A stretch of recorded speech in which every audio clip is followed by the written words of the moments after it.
So I believe this is UFC fight number 20 for you. I mean, is that wild to you to hit a milestone like that? It's crazy, man. To be honest with you, you're the first one to tell me that I was his number 20. Like, what? This is UFC fight 20 for me? Yeah. Shut your butt. Crazy. This is crazy.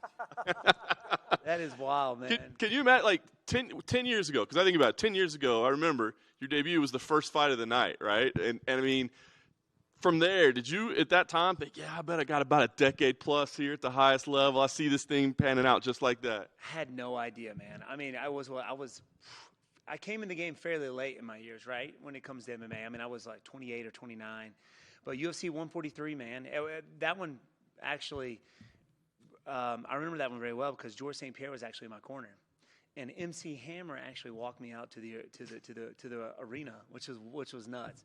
But man, 20 fights, it's wild. 40 years old, baby. I'm not the oldest one on the card, I don't think. How old is Blachowicz? He's like 38, 39. Okay, never mind. He might be. I might be.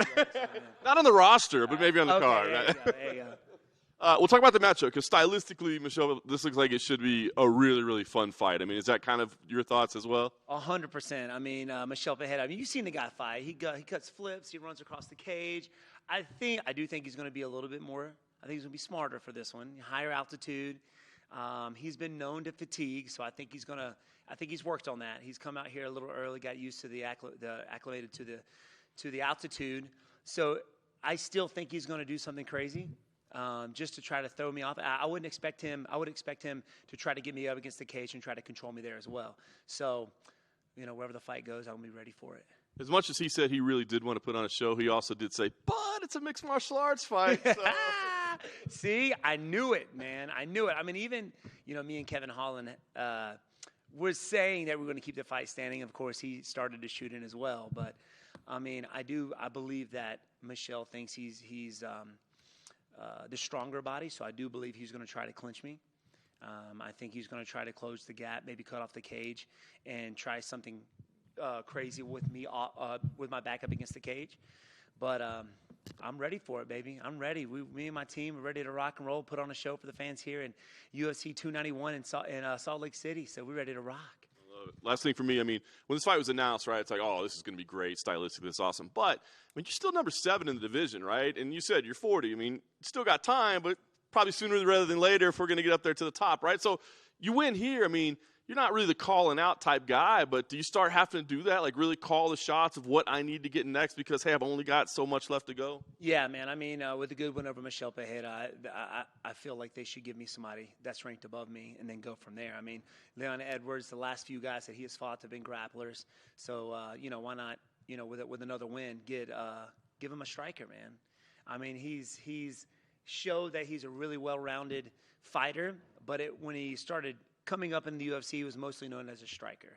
So I feel like he probably will want another striker to go against again. So instead of a wrestler. So come on, baby, let's go. Michelle was in here, said he didn't bring anyone specific to prepare to fight you. Did you bring anyone specific to prepare for Michelle, considering he is a very unorthodox fighter? It's crazy because the karate brings different styles to its game. I mean, usually when you go to an MMA gym, you see one guy fight, you've seen them all fight. More of the boxing or Muay Thai base, but with the karate, you got everything as well. So he comes from a karate background as well, and in capoeira, obviously.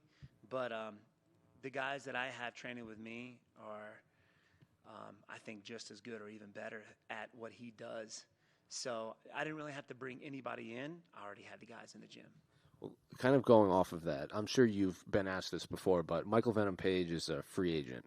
And a lot of fans kind of circle this fight as they want the winner of this to be the one, that if he does sign with the UFC, they want the winner of your fight to welcome him to the UFC. Is that a fight you would be interested in too, if possible? You know what's crazy? I just became friends with this guy literally like a few months ago. Like we hung out for like a whole weekend, and it's like, dude, why do they want me to fight you now? Like, it's understandable, karate versus karate, right?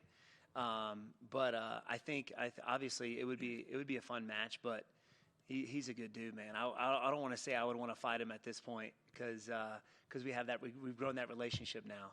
But I mean, gets in the UFC, hats off to the guy, man. I think that's awesome. If he did sign, if it wasn't you, who do you think they should match him up with first? Oh man, because I would imagine You have some guys that Ian Gary would be a great one. I think that would be a good matchup.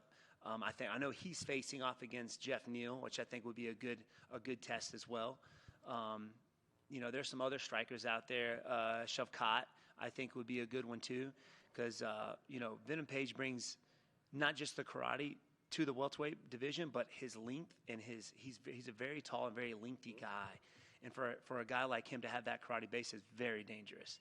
So you've seen him do well against grapplers before too. There's so much you have to watch out for: flying knees, elbows. He crushes dudes' faces, so that's scary. You know what I mean? So I think that would be a good fight. And final one for me. What are your thoughts on the main event between Dustin and Justin? Who do you think wins the BMF title? Dude, I guess it could go the same way it did last time. I think Dustin Poirier's boxing and length, the way he's a very lengthy fighter as well. Gaethje, he's very durable, but I think he relies a little bit too much on his durability, so he takes a ton of shots, and that can get him in some trouble. So as the fight goes on, as these guys start to fatigue a little bit, the hands, Justin's known to drop his hands, and that's something that's what leaves him open for shots from Dustin. And Dustin's boxing is so clean, and he stays pretty much protected. I think it can go to the same way, but like I said, man, at this top, it's like a flip of a coin. But I see it kind of going the same way it did last time. Violently. I know. Right over here. Your teammate, Weston Wilson, made his UFC debut a couple weeks ago. Didn't go his way, but nonetheless, I'm curious of what you thought of his performance, as he's fought a lot out here in Utah over the years. Yes, he has, man.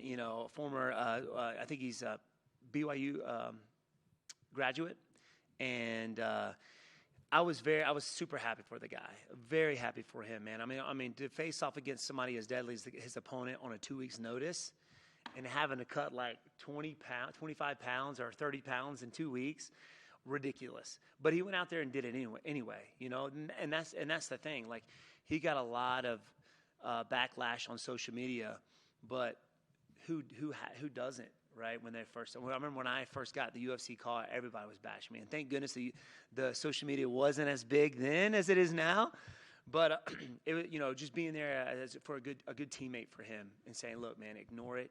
Go out there and do your thing, but, give it your all, right? Go out there and give it your all. He had a deep knee bar on the guy, which was pretty quick.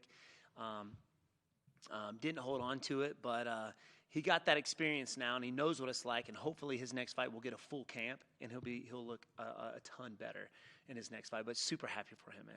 We saw on Embedded you were over at Agema. That's one of the top schools in the entire state. It has brought out a ton of different champions within the state itself. What were your thoughts of the school? What were your thoughts of getting to meet Dane and just the facility itself? Man, the facility was awesome. And Dane, I got to go in there and watch the classes going on. Very, very knowledgeable. He's got some really tough guys in there. If you're local and you're looking for an MMA school, that is definitely the place to go. Dane is amazing. He's a former, obviously fought previously, very knowledgeable when it comes to the jiu-jitsu and striking. So it was awesome, and they made us feel welcome and felt at home. So that's why it fit well for us. You started your competitive career back in 1999, February 1999, so 24 years. Over the course of that time, where have you seen the technicalities of striking or just combat at large change over that time? Oh, man. Back in those days, it was a lot more like Dutch kickboxing-ish, You still see a lot of that. It's dominated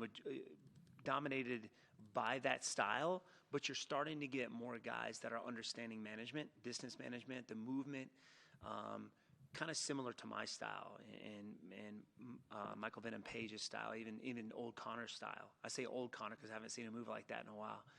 But they're starting to understand that, and that's something that takes years of development. You can't just learn it, right now. It takes years to get the feel of it. So you're starting to see these guys, young guys, coming up who grew up doing MMA. Back then, you didn't have kids growing up in MMA. They came up in like either jiu-jitsu or some kind of striking. But now you're getting these MMA schools. You got the Gamma organization, which holds kids MMA, which is really cool. So you're starting to see some ridiculous kids coming up, and I can't imagine what it's going to be like 10 years from now. What we're going to see. So, I mean, it's evolved a ton, and you're getting these guys who have started at a very young age at MMA, and you're seeing what they're doing now. It's just ridiculous. Last question from me. Chris Weidman, how's he looking headed into his He's long looking wait? good, man. I'm telling you, I better watch out. Some people were like, oh, man, he needs to hang it up. I've been training with this guy for the past few weeks, and he's looking amazing. I mean, his mind's right. He's super positive. He's hitting harder than ever with that leg. He said in an interview not too long ago, that's the first thing he's going to do. I'm like, Chris, please don't do that. I was in your corner when you did that. Don't do that again, please. And but he's looking really good. So, after this fight, I know he's fighting 3 weeks after I step out there, but I'm going to go back and help any way that I can prepare for that fight. The guy doesn't take any easy fights. He's never taken an easy fight, and Brad Tavares has been in the game as long as we have, and he's very dangerous. So, I have my buddy Chris winning all day. Hey, Steven. Right in the middle. Is the offer still on the table for you for Tenacious D to release Wonder Man, and then you change your name to Wonder Man? If they come out with a song Wonder Man, I will change it to Wonder Man. All right? But I told Jack Black himself, I was like, look, as long as you have Wonder Boy out there, there's no Wonder Man. I will continue to be Wonder Boy. And he said himself, I think you heard it, we should come out with a song, Wonder Man. Wonder Man. I was like, you got to. If you do that, I'll be Wonder Man. I'll be Wonder Man. At 40, I mean, Wonder Boy, it's like, come on now. Yeah, I mean, it makes sense. And finally, for me, were you one of the ones to put your name in to fight Jack Della Maddalena the other week? I don't think so. I don't think I did. I mean, Dad, did you post something out there?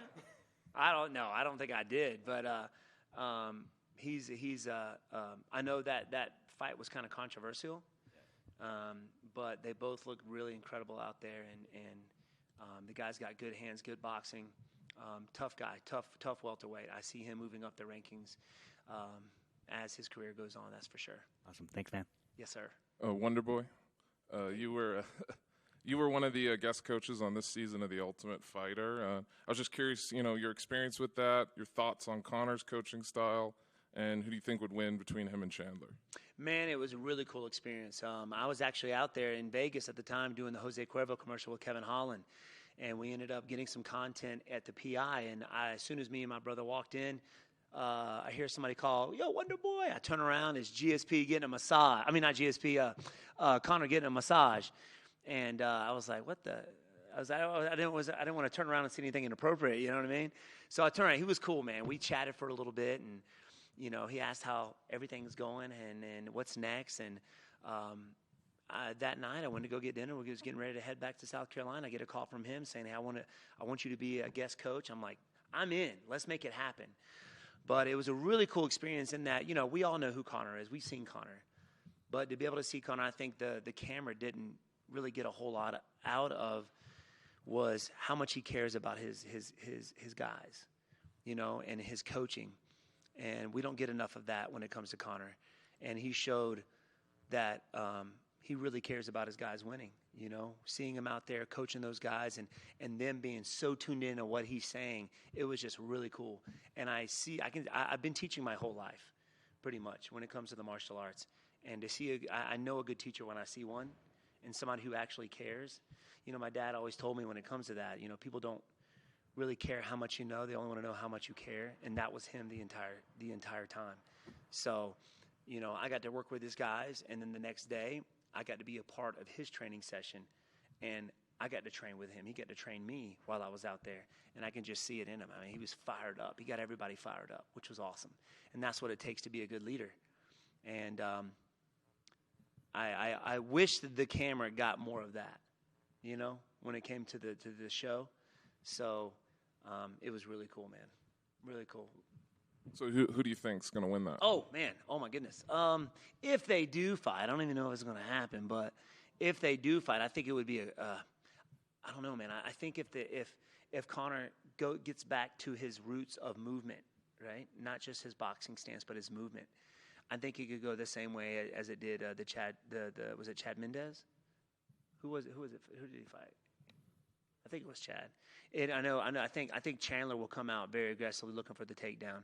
But Conor, man, I don't know if you've seen his hands, but he's got some mitts on him.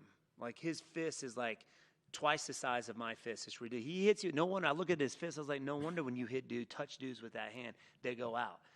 But oh man, I do believe Conor could win the fight. That's for sure. Awesome. Thank you. You're welcome. Steven over here. First of all, to break some bad news to you, you are 13 days older than Jan. So I'm sorry about that. Son of really? Am I 13 days older than him? So he's still 40. He is Okay. 40, yeah. Well, I'm the oldest guy on the fight card this weekend. You got asked about the BMF fight earlier, the coin flip. I'm just curious about what you think of the BMF premise in general. Do you like it? Do you not? Some people think it's gimmicky. Other people think, hey, man, it helps establish a legacy. Just where do you come down on that? Yeah, I think it is kind of gimmicky. I mean, what does it really do for the UFC? But just put people in the seats, I guess, before people fight for it. I mean, at this point, it's like kind of being held up there as like a champion, and it's not. I don't even know what it is. I mean, you're not the meanest dude. You're just the baddest dude. If you're just the best fighter, why don't I fight for it then? Or anybody. I don't get it, but it puts people in the seats, and people are excited to see that happen and it being passed down. The question is, who really has the BMF now, right? Because Masvidal lost to, who did he lose to? Who was it? Should be Leon. Yeah, it should be Leon right now, right? Because he beat Gilbert. So it should be Leon. So it should be Leon. I heard Masvidal's in the house. I don't know if he's here this weekend, but I heard he is, to pass it on. But that was one fight I really wanted to see, was Masvidal and Leon. But, yeah, man, it's kind of gimmicky, but people like it. Now, if they had an NMF belt, I mean. Yeah.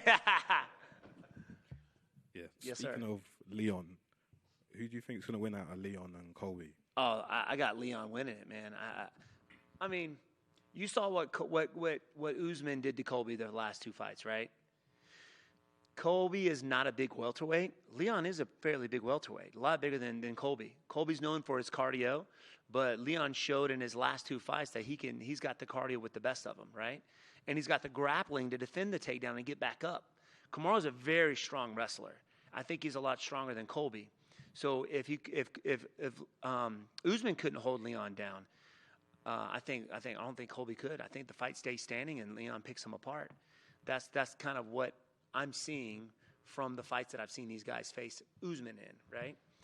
And the thing is, like, it doesn't matter if it's first round or last round. You have to, watching his first fight with Colby, you have to be, you can't take this guy lightly as the fight goes on. He's dangerous every step of the way. When you think he was going to lose the fight and he throws that two-head kick, man, out of nowhere, puts him to sleep, that affects everybody in the division. Everybody's got to watch out for that now, right? So that's what makes Leon dangerous, is he's improved with everything. I mean, he's the only guy, I think, who's taken Usman down and controlled him for a round. Nobody's done that. So I don't see Colby having anything for him. Just the cardio bit, just being in his face, but that's it. We good to go, guys? Sweet. Thank y'all, man. Appreciate y'all.